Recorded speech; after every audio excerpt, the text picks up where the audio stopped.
सुप्रभात विद्यार्थियों। कारक हमारा चल रहा था और कारक में प्रथमा उपपद विभक्ति हमने पढ़ ली थी, द्वितीय विभक्ति हमारे चल रही थी। देखिए द्वितीय में उससे आगे देखिए, अभी उपसर्ग पूर्वक सीन स्था आस धातु के योग में द्वितीय विभक्ति। देखिए अभी उपसर्ग पूर्वक सीन स्था आस धातु कहने का मतलब है कि अभी उपसर्ग के साथ में सीन स्था और आस धातु का प्रयोग होता है तो वहां द्वितीय विभक्ति का प्रयोग किया जाता है। फिर है अभी उप आ उपसर्ग पूर्वक वस धातु के योग में द्वितीय। अभी उपसर्ग उप उपसर्ग आ उपसर्ग के साथ में यदि वस धातु का प्रयोग होता है तो वहां भी द्वितीय विभक्ति का प्रयोग किया जाता है। एग्जाम्पल लेते हैं, नृप है सिंहासनम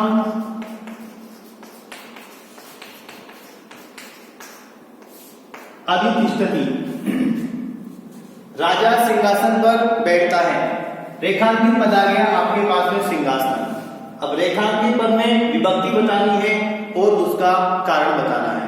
तो रेखांकित पद में विभक्ति द्वितीय, कारण में आप लिखेंगे अधि उपसर्ग पूर्वक स्था धातु योगे।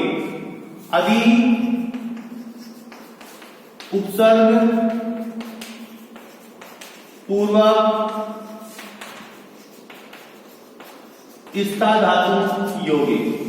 ये इसका कारण आपको एग्जाम में लिखना होता है, अधि उपसर्ग पूर्वक स्था धातु योगे। फिर देखिए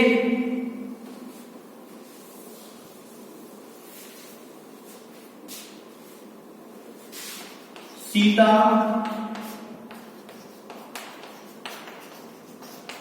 आसंदिकाम अध्यास्ते। सीता आसंदिका पर बैठती है। रेखांकित पद आपके पास आ गया आसंदिका। विभक्ति बतानी है और उसका कारण आपको बताना है। आसंदिका द्वितीय विभक्ति, कारण में आप लिखेंगे अधि उपसर्ग पूर्वक आस धातु योगे। यहां अधि प्लस आस धातु है तो द्वितीय विभक्ति अधि उपसर्ग पूर्वक आस धातु योगे। फिर देखिए सेकंड एग्जांपल लेते हैं, राम है नगरम उपवस्ती। राम है नगरम उपवस्ती। रेखांकित पद आ गया नगरम। रेखांकित पद में विभक्ति द्वितीय, कारण आपको लिखना है उप उपसर्ग पूर्वक वस धातु योगे। उप उपसर्ग पूर्वक वस धातु योगे हमने द्वितीय विभक्ति का प्रयोग किया है। फिर है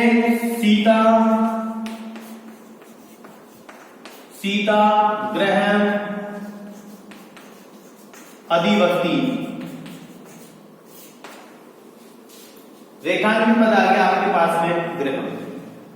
रेखांकित पद में विभक्ति द्वितीय, कारण आपको बताना है अधि उपसर्ग पूर्वक वस धातु योग। तो ये थी आपकी द्वितीय उपपद विभक्ति। इसके बाद आपकी आती है तृतीय उपपद विभक्ति। इसके बाद आपके आता है करण कारक और करण कारक में तृतीय विभक्ति का प्रयोग किया जाता है।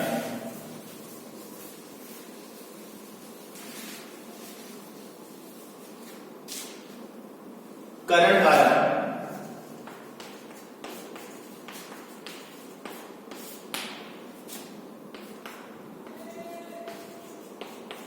क्रिया सिद्धौ यत् सर्वाधिकम सहायकम भवति तस्य करण संज्ञा होगी। देखिए क्रिया सिद्धौ यत् सर्वाधिकम सहायकम भवति, क्रिया की सिद्धि में, क्रिया को सिद्ध करने में जो सर्वाधिक सहायक होता है उसकी करण संज्ञा होती है। एग्जाम्पल लेते हैं, रमा कल में लिखती। देखिए क्रिया यहां पर है लिखती, जो धातु का रूप है वो क्रिया है, तो क्रिया यहां पर लिखती हो गई। अब वाक्य कह रहा है कि क्रिया की सिद्धि में जो सर्वाधिक सहायक है, रमा कलम से लिखती है। अब लिखने में सहायक कौन है? लिखने में सहायक है कलम।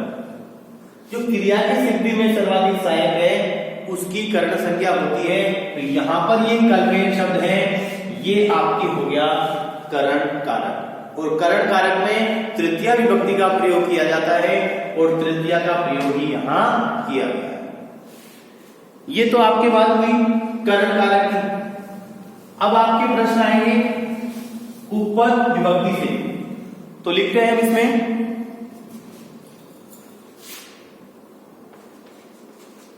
सह साकम सार्धम समम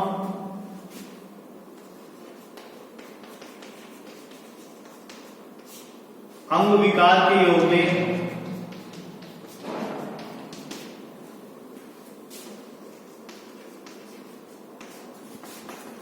ही के योग में तृतीया विभक्ति का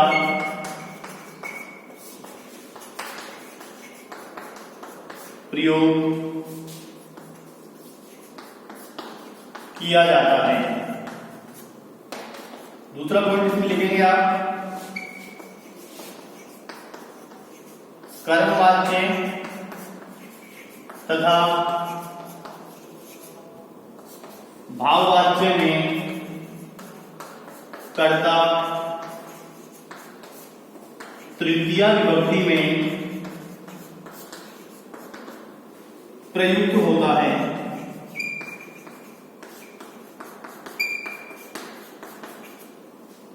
देखिए इन शब्दों का आपको ध्यान रखना है, इनके योग में तृतीया विभक्ति का प्रयोग किया जाता है। सह साकम सार्धम समम, इन चारों का अर्थ होता है साथ। सह साकम सार्धम समम चारों का अर्थ होता है साथ। अंग विकार के योग में, अंग में कोई विकार हो, सह वह आंख से काना है, वह आंख से काना है, तो यहां पर अंग में विकार हो गया, तो अंग विकार के योग में भी तृतीया विभक्ति का प्रयोग किया जाता है। अलम, अलम का अर्थ मत करो, अलम विवादे, विवाद मत करो, तो अलम के योग में तृतीया। हीन शब्द के योग में किसी वस्तु से रहित होना, सह धने हीने, वह धन से हीन है, तो हीन शब्द के योग में तृतीया। इसके अलावा कर्मवाच्य और भाववाच्य में कर्ता तृतीया विभक्ति में प्रयोग किया जाता है। अब प्रश्न कैसे बनेंगे एग्जाम में वो देखिए। एग्जाम्पल हम लेते हैं,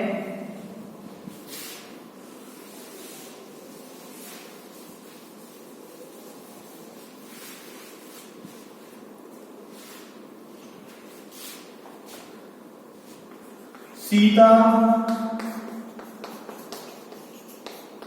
गीतिया सह गच्छति। रेखांकित पद आपके पास में आ गया गीतिया। एग्जाम में रेखांकित पद भी आएगा साथ में। सीता गीतिया सह गच्छति। अब आपको रेखांकित पद में विभक्ति बतानी है और उसका कारण बताना है। विभक्ति आप लिखेंगे तृतीया, कारण में आप लिखेंगे सह शब्दस्य योगे। सह शब्दस्य योगे, सह शब्द के योग में तृतीया विभक्ति का प्रयोग किया जाता है। और लेते हैं एग्जाम्पल, अलम विवादेन। रेखांकित पद आपके पास आ गया विवादेन। तृतीया विभक्ति अलम शब्दस्य योगे। और एग्जाम्पल लेते हैं, सह नेत्रेण काणः अस्ति। रेखांकी पद आपके पास में आ गया नेत्रेण। अब नेत्रेण में आपको विभक्ति बतानी है और उसका कारण बताना है। तो देखिए नेत्रेण में तृतीया विभक्ति, कारण में आप लिखेंगे अंग विकारस्य योगे। अंग विकार के योग में तृतीया विभक्ति का प्रयोग यहां पर हुआ है। और लेते हैं एग्जाम्पल, देखिए हीन का लेते हैं एग्जाम्पल, इरेज करना पड़ेगा हमें।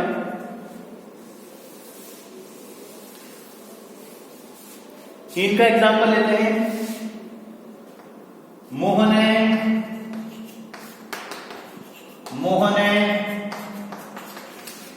धने हीन है अस्ति। रेखांकी पद आपके पास में आ गया धने। विभक्ति बतानी है, विभक्ति का कारण बताना है। तृतीया विभक्ति हीन शब्द से योगे, हीन शब्द के योग में तृतीया विभक्ति का प्रयोग किया जाता है।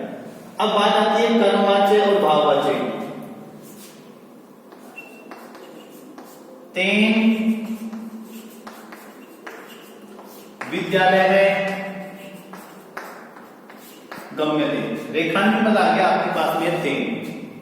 विभक्ति बतानी है तृतीया, किस कारण से? कर्मवाच्य तृतीया, यानी कर्मवाच्य में कर्ता तृतीया विभक्ति में प्रयुक्त होता है। ऐसे आपके पास में आ गया भाववाच्य। भाववाच्य में एग्जाम्पल आ जाएगा तेन हस्यते, और रेखांकित पद आ गया तेन। विभक्ति बतानी है तृतीया और कारण भाववाच्य कर्ता तृतीया विभक्त्या। तो ये आपकी हो गई तृतीया उपपद विभक्ति। इसके बाद हम बात करते हैं चतुर्थी अर्थात संप्रदान कारक।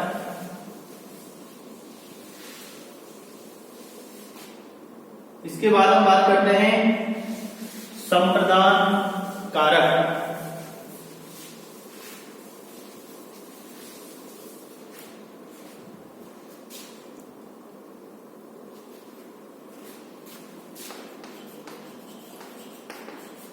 संप्रदान कारक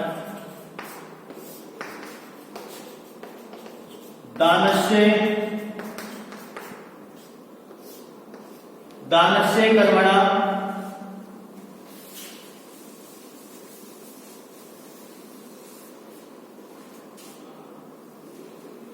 कर्ता यम संतुष्टम कर्तुमिच्छति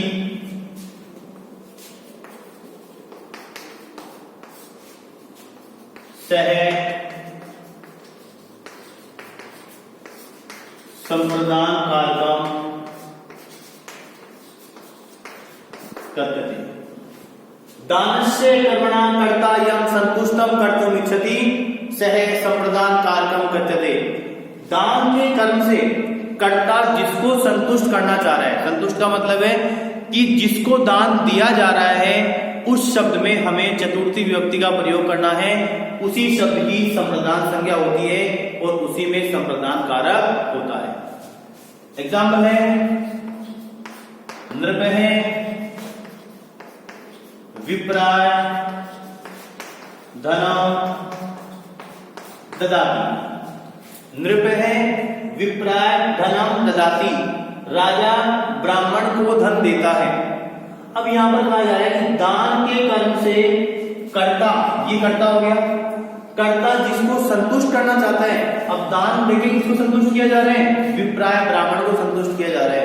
तो यहाँ पर ब्राह्मण पद है, ये संप्रदान कारक है और इसमें चतुर्थी विभक्ति का प्रयोग किया गया है। ये तो बात होती है कारक की। अब जो आपके प्रश्न आता है उपपद विभक्ति का, वो देखते हैं।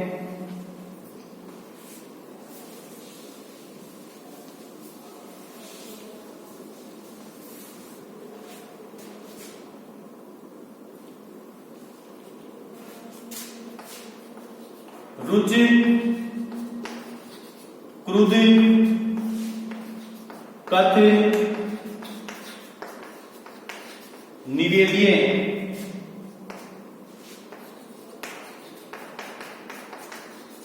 के योग में तथा नमः, स्वस्ति, स्वाहा शब्द के योग में चतुर्थी विभक्ति का प्रयोग किया जाता है। चतुर्थी विभक्ति का प्रयोग किया जाता है। देखिए, रुच धातु, क्रुद्ध धातु। रुच का मतलब अच्छा लगना, क्रुद्ध का मतलब क्रोध करना, कथ का मतलब कहना और निवेद्य का मतलब निवेदन करना के योग में तथा नमः नमस्कार करना, स्वस्ति कल्याण, स्वाहा आहुति देना, हम बोलते हैं अग्नये स्वाहा, तो उसका मतलब होता है आहुति देना। शब्द के योग में चतुर्थी विभक्ति का प्रयोग किया जाता है। एग्जाम्पल लेते हैं, बालकाय, बालकाय, दुग्धम, रोचते। रेखांकित पद आ गया आपके पास में बालकाय। अब क्या करना है, विभक्ति बतानी है और विभक्ति का कारण बताना है। तो बालकाय शब्द में चतुर्थी विभक्ति, कारण में आप लिखेंगे रुच धातु योगे, रुच धातु योगे, विभक्ति चतुर्थी। और लेते हैं एग्जाम्पल, पिता, पुत्राय, क्रुद्धति। रेखांकित पद आ गया पुत्राय, विभक्ति चतुर्थी, कारण में लिखेंगे क्रुद्ध धातु के योग में चतुर्थी, तो क्रुद्ध धातु योगे, इतना ही आपको लिखना है, क्रुद्ध धातु योगे, विभक्ति चतुर्थी। शिवाय नमः, ये तो आपने बहुत बार सुना भी होगा, नमः शिवाय, गणेशाय नमः, वासुदेवाय नमः, भगवते नमः। तो नमः शब्द के योग में चतुर्थी विभक्ति का प्रयोग किया जाता है। शिवाय शब्द में चतुर्थी विभक्ति, इसके योग में नमः शब्द से योग। तो इस तरीके से आपके प्रश्न बनते हैं। एक निवेदन से और ले लेते हैं एग्जाम्पल, शिष्य है गुरुवे निवेदयति। रेखांकित पद आ गया आपके पास में गुरुवे, विभक्ति बतानी है चतुर्थी, कारण निवेदये योगे, निवेदय के योग में चतुर्थी विभक्ति का प्रयोग यहां पर किया गया है। तो आज हमने करण कारक और संप्रदान कारक, तृतीया उपपद विभक्ति और चतुर्थी उपपद विभक्ति पढ़ी है। इससे आगे के कारक हम आगे की क्लास में लेंगे। धन्यवाद।